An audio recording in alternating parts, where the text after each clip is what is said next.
Hello and welcome to today's reflection. This week we are exploring what Easter means to us. I'm sure that if we were all able to meet together in one room and to discuss what Easter means to us, we'd come up with a whole range of ideas.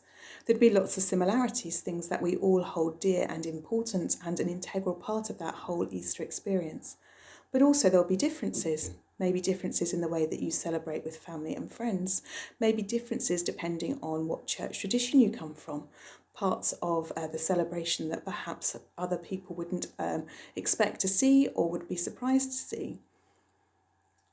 And I like the way that Easter is a whole range of different emotions. It takes you on a whole roller coaster of different emotions, from Palm Sunday and the celebration of the arrival of Jesus in Jerusalem, right the way through to the sadness and the betrayal and the upset caused Maundy Thursday. And then you have the crucifixion and the emotion that's attached to that on Good Friday.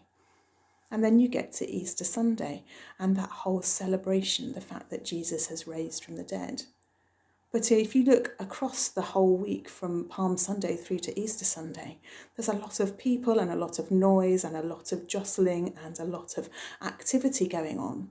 And then you get to Easter Sunday, and Easter Sunday is relatively silent, relatively peaceful.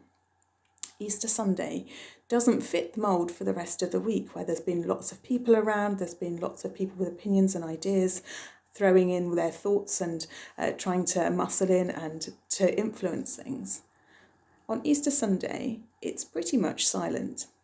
Mary goes to the tomb early in the morning. You've got the two disciples who race to the tomb. They peek their heads in and then disappear off again.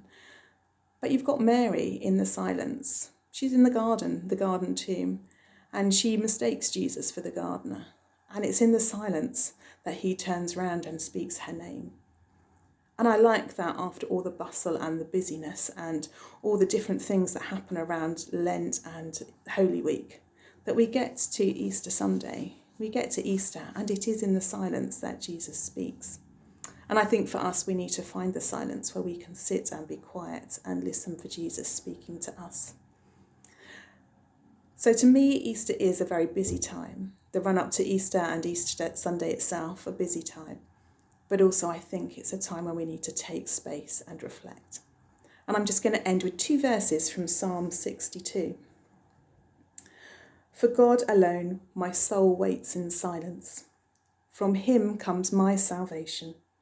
He alone is my rock and my salvation. My fortress, I shall never be shaken. Amen.